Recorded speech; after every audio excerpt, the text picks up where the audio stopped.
Hi, everybody. I wanted to read this article to you and talk to you about this week's assignment, which to me is profoundly important.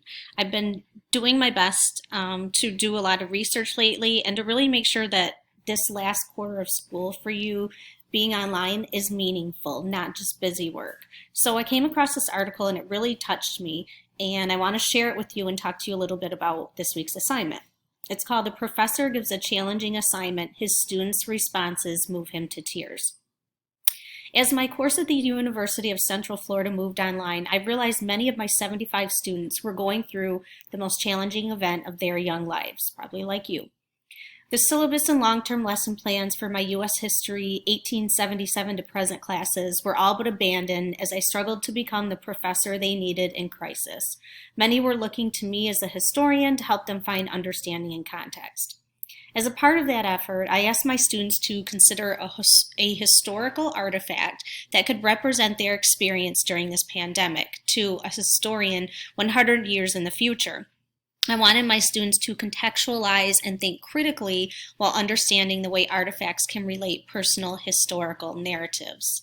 So as you can see, what your assignment this week is going to be is to find an artifact. It's not history yet, but it certainly will be because these times are unprecedented. So you're going to find an artifact and you're going to write just a small response. It can be a paragraph. It can be pages if you want, but I want at least a paragraph explaining why this is so important to you. So here he goes on to say, "I was not prepared for how personal, poignant, and staggeringly powerful their responses would be. I found it difficult to read and grade more than a small batch at a time through misty eyes. All of them conveyed students' lives arrested and dislocated from a campus that had been a place of curiosity and independence. Their answers represented lives in disruption, unfinished and yet resilient." That really spoke to me because I went to this school about a week ago and I gathered some books to bring home, some materials to help me with my lessons.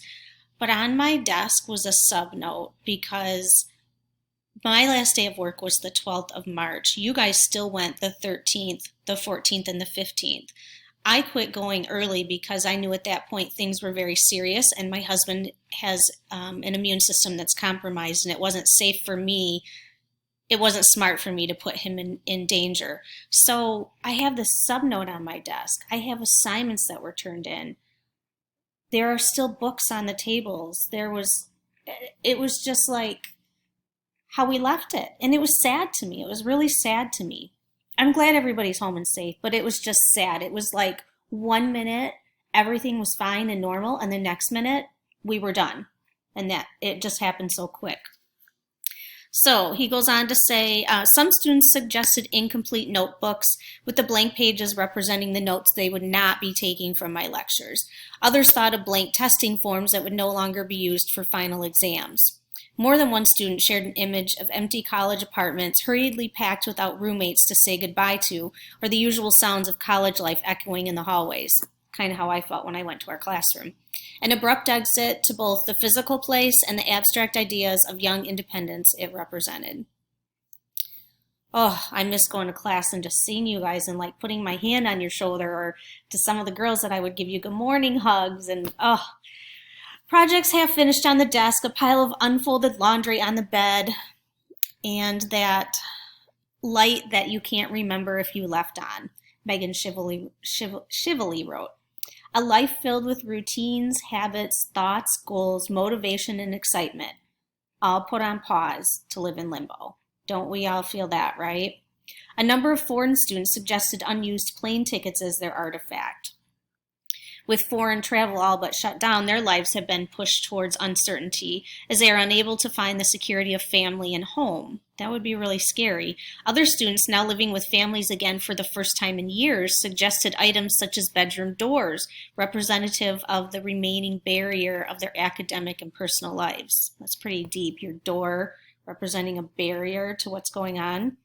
And just to touch on this note here about foreign students, NIDA recently flew home. Her and I have emailed, and she's all alone on the plane. She gets to her home country and she has to be all alone again for 14 days to quarantine. That's really sad and difficult and challenging, and she's a strong girl and she's doing well, but just one perspective.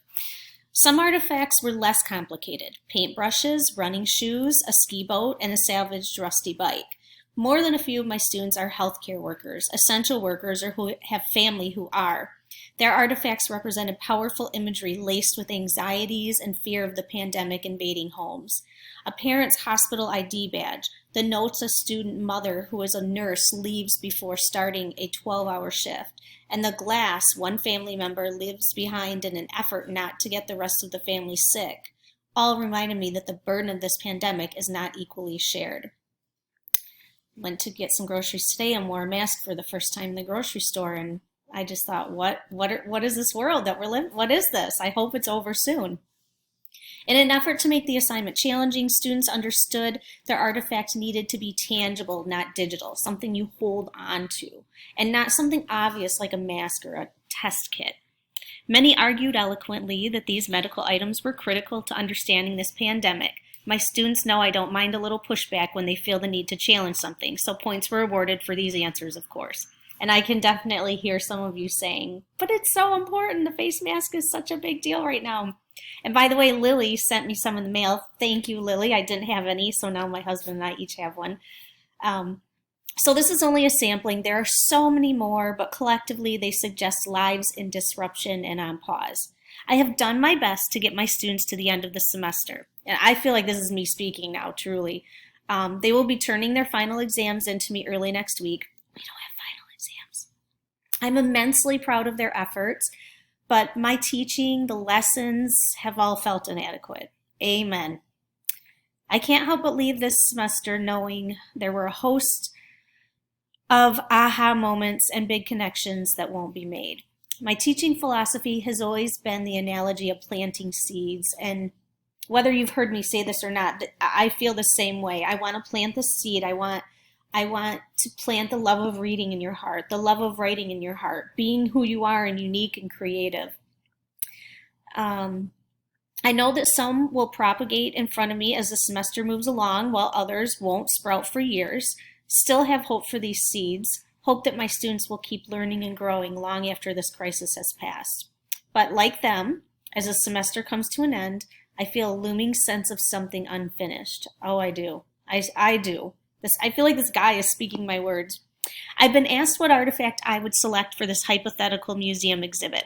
It would be my last ungiven lecture, something I usually scribble down on a scrap of paper that is uniquely tailored to each class I teach. A last lecture that tries to make sense of nearly 150 years of American history while also leaving students encouraged with a sense of purpose as they move on with their further studies at the university and beyond. While those lectures will go unspoken, I still have faith in the seeds. You guys are my seeds that help me grow, and I hope I help you grow as well.